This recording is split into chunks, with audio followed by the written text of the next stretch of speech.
بسم اللہ الرحمن الرحیم۔ السلام علیکم تمام سننے والوں کی خدمت میں جمال خٹک کا آداب۔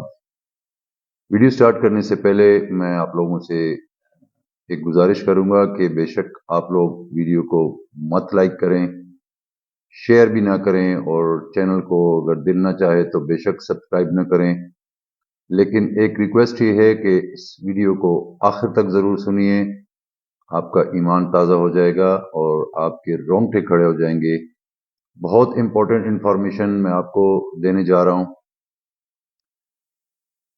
دوستو، آپ لوگ جانتے ہیں کہ اس وقت تمام دنیا اپنی حفاظت کے لیے جنگی ساز و سامان اور جدید ٹیکنالوجی کی دوڑ میں لگی ہوئی ہے، اور جدید جنگی ساز و سامان میں سب سے امپورٹنٹ رول فضائیہ کا ہوتا ہے، ایئر کرافٹس کا ہوتا ہے۔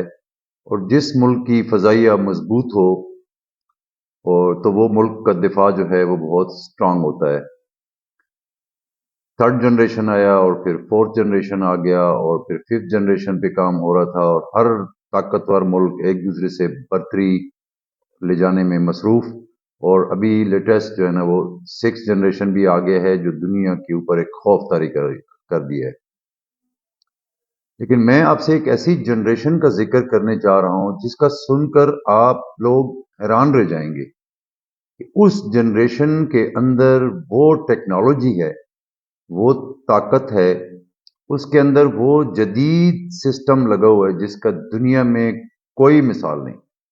یہ وہ یونیک جنریشن ہے جس کے اندر اتنا جدید ریڈار سسٹم لگا ہوا ہے، اور اس کے اندر وہ سینسر لگے ہوئے ہیں کہ دنیا کے سائنسدانوں نے جب اس کے اوپر ریسرچ کیا تو وہ حیران رہ گئے۔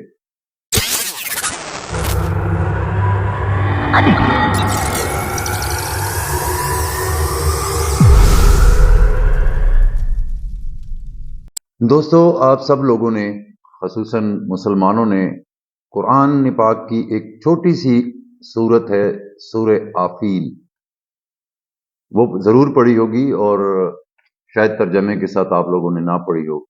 اس سورت الافیل میں اللہ تبارک و تعالی نے ایک چھوٹے سے پرندے کا ذکر کیا، ابابیل، اور اتنا وہ چھوٹا سا پرندہ ہے کہ شاید اس کا جو وزن ہے وہ چٹانکوں میں ہوگا۔ اس ابابیل کا جو ذکر کیا اللہ تعالیٰ نے، اور اللہ تعالیٰ نے پھر بیان فرمایا سورہ آفیل کے اندر کہ کیا آپ لوگوں کو یاد نہیں ہم نے ہاتھی والوں کے ساتھ کیا کیا؟ تو ہم آج یہ بات کریں گے کہ یہ ابابیل پرندہ کیا ہے، اور اس کو اللہ تعالیٰ نے کون سی ایسی خصوصیات دی ہیں، اس کی جو کانفیگریشن ہے وہ کیا ہے، اس کے اندر کون سی ٹیکنالوجیز ہیں، اس کی کیا خصوصیات ہیں۔ تو دوستو، ابابیل ایک چھوٹا سا پرندہ ہے۔ اللہ تبارک و تعالیٰ نے اس پرندے کو اپنے گھر کی حفاظت کے لیے چنا۔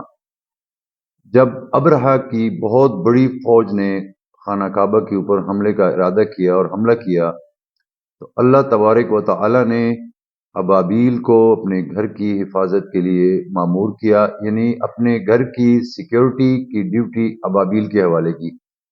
ابابیل کے اندر اللہ تعالیٰ نے وہ خاصیتیں ڈالی ہیں جس پر جب سائنسدانوں نے ریسرچ کیا تو وہ حیران رہ گئے۔ کیا خصوصیات ہیں؟ نمبر ایک، دوستو، ابابیل وہ پرندہ ہے جو 10,000 کلومیٹر تک لگاتار اپنی پرواز جاری رکھ سکتا ہے۔ دوسری خاصیت اس کے اندر یہ ہے کہ یہ اپنی پرواز کے دوران یہ ایک دفعہ بھی زمین پر پانی پینے کے لیے اترتا نہیں ہے۔ اور تیسری بڑی خاصیت جو آپ سن کر حیران ہوں گے، یہ جب اپنی پرواز جاری رکھتا ہے تو اس پرواز کے دوران جب یہ تھک جاتا ہے تو یہ سو بھی جاتا ہے، اور پرواز کے دوران جب یہ سوتا ہے تو یہ گرتا نہیں ہے۔ اللہ تبارک و تعالیٰ نے اس کے اندر وہ ڈیجیٹل سسٹم رکھا ہوا ہے، اس کے دماغ اتنا ایک عجیب طریقے سے جو ہے نا وہ ڈیزائن کیا ہوا ہے کہ جب یہ پرواز کے دوران تھکتا ہے اور اس کا ریسٹ کا موڈ بنتا ہے تو یہ سو جاتا ہے، اور سونے کے دوران 90% جو اس کا دماغ ہے یہ سو جاتا ہے، اور 10% جو دماغ ہے وہ جاگ رہا ہوتا ہے، جو اپنی ڈائریکشن کو، اپنی سمت کو اور اپنی باڈی کی بیلنس رکھنے کے لیے ایکٹیو رہتا ہے۔ دوستو اس کے بعد اللہ تبارک و تعالیٰ نے سبحان اللہ اس پرندے کے اندر کیا خاصیت رکھی ہے کہ یہ پرندہ ہواؤں کے رخ کو جج کرتا ہے۔ اس کے اندر وہ جدید سینسر سسٹم لگا ہوا ہے کہ جو ہوا کی رخ کو پہچان لیتا ہے، اور یہ ایک اسپیشل انوائرمنٹ کو ڈھونڈ لیتا ہے، اور اس انوائرمنٹ میں یہ اس ہوا کی رخ کے ساتھ اپنی پرواز جاری رکھتا ہے، جس کی وجہ سے اس کو اکثر اوقات میں اپنے پر جو ہے نا وہ بار بار جو ہے نا وہ ہلانے نہیں پڑتے۔ یہ جو ہے نا وہ پر نہیں ہلاتا، بلکہ یہ اپنا جو ہے نا پر کو بالکل سیدھا رکھ لیتا ہے، اور اس کے بعد جو ہے نا یہ اپنی پرواز کو جاری رکھتا ہے، اور جس کی وجہ سے اس کی جو تھکاوٹ ہے اس میں وہ بہت کمی محسوس ہوتی ہے۔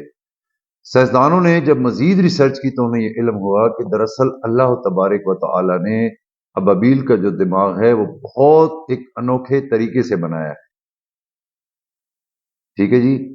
اور اس کے بعد اس کے اندر یہ خاصیت ہے کہ اتنی لمبی اڑان کے دوران یہ پرندہ تھکتا نہیں ہے۔ اب دوستو اتنی خاصیتیں ہونے کے باوجود اللہ تبارک و تعالی نے اس پرندے کو عطا کی ہیں، اور یہ خصوصیت دنیا کے کسی پرندے میں نہیں ہے۔ جو ابابیل کے اندر ہیں، کسی بھی پرندے میں ایسی خاصیتیں اللہ تبارک و تعالی نے نہیں ڈالی ہیں۔ یہ جو کچھ بھی ہوا ہے اللہ کے حکم سے ہوا ہے۔ دیکھو اس سے ایک چیز میں بتانا چاہوں کہ ابابیل کو یہ تمام صلاحیتیں گاڈ گفٹڈ ہیں۔ اللہ چاہے تو وہ ایک چیونٹی کے ذریعے بھی اتنی طاقت دے کر دنیا کو تباہ و برباد کر سکتا ہے۔ جب ابرہہ کی بہت بڑی فوج نے، ہاتھیوں کا لشکر نے خانہ کعبے کے اوپر قبضہ کرنے کی کوشش کی، تو اللہ تعالیٰ نے ابابیل کو حکم دیا اور یہ صلاحیت عطا کی کہ جاؤ اور ان کے اوپر پتھر پھینکو۔ تو اللہ تعالیٰ نے پھر ان کو کیسا ایک دوسرے سے ٹکرا ٹکرا کے مار دیا، اور وہ روئی کی مانند ہو گئے۔ اللہ تبارک و تعالیٰ جو کہ خالق ہیں، وہ مالک ہیں، وہ قادر مطلق ہیں، وہ قادر ہیں اسی چیز پر۔ وہ ابابیل کے علاوہ بھی کسی بھی پرندے کو، کسی جانور کو، کسی ایک چیونٹی کو بھی اگر آرڈر دے دیں کہ کن ہو جا تو پھر وہ ہو جاتا ہے۔ تو اللہ تبارک تعالیٰ نے اس پرندے کے اندر جو خصوصیات ڈالی ہیں وہ دنیا میں جو ہے نا کسی بھی جانور، کسی پرندے کو اللہ نے نہیں دی ہیں۔ یہ اللہ تعالیٰ وقت کل ہیں، وہ کسی کو بھی یہ طاقت دے سکتے ہیں، وہ کسی کو بھی یہ صلاحیتیں جو ہے نا وہ پرووائڈ کر سکتے ہیں۔ اور پھر اللہ تعالیٰ نے ایک نشانی بتائی، دنیا کو تنبیہ کیا کہ آپ میری ہی بنی ہوئی مخلوق ہیں اور میرے کن کے محتاج ہیں۔ میں اگر چاہوں تو تمہیں ایک چٹانگ کے پرندے سے تباہ و برباد کر دوں، چاہے تم دنیا کی سپر پاور ہو، جتنی بڑی لشکر ہوں تمہارے پاس، لیکن جب میں چاہتا ہوں کہ وہ ہو جا تو پھر وہ ہو جاتا ہے۔ وہ میں چاہتا کسی پرندے سے کروں، میں چاہوں کسی جانور سے کروں، یا کسی اور اپنی مخلوق جو اس وقت دنیا میں کسی کو نظر بھی نہیں آ رہی ہے اس کے تھرو کروں۔ تو دوستو یہ جو پرندہ ہے یہ بہت ہی اللہ تعالیٰ نے اس کو شرف بخشا ہوا ابابیل کو، اور یہ پرندہ ایک عظیم پرندہ ہے، یونیک قسم کا یہ پرندہ ہے۔ اللہ تعالیٰ نے اس کو یونیک ٹیکنالوجی جو ہے نا کے طور پر اس کو استعمال کیا، جدید ترین ایئر کرافٹ کے طور پر اللہ تعالیٰ نے اس کو استعمال کیا اپنے گھر کی حفاظت کے لیے۔ تو آئی ہوپ کہ آپ لوگوں کو ابابیل کی خصوصیات اچھی لگی ہوں گی، اور آپ کو اگر اچھی لگی ہیں تو آپ لوگوں سے پھر میری گزارش ہے کہ آپ ویڈیو کو لائک کریں نہ کریں، سبسکرائب کریں یا نہ کریں، کوئی مسئلہ نہیں ہے، لیکن اس اللہ تعالیٰ کی کرامات، اللہ تعالیٰ کی طاقت، اس کی وحدانیت کو سننے کے بعد اگر آپ لوگوں کے روح کو سکون پہنچا ہے اور اللہ کی قدرت آپ لوگوں کے سامنے آئی ہے، تو میری آخر میں آپ لوگوں سے ایک التجا ہے کہ آپ سب لوگ میری والدہ کے لیے دعا کریں۔ وہ اس دنیا سے چلی گئی ہیں، اللہ تبارک و تعالیٰ ان کی قبر کا عذاب معاف فرمائے، ان کے درجات بلند فرمائے، اور تمام مسلمان جو اس دنیا سے چلے گئے ہیں، اللہ سب کی مغفرت فرمائے، اللہ ہم سب کا حامی و ناصر ہو۔ آپ لوگوں کا بہت بہت شکریہ۔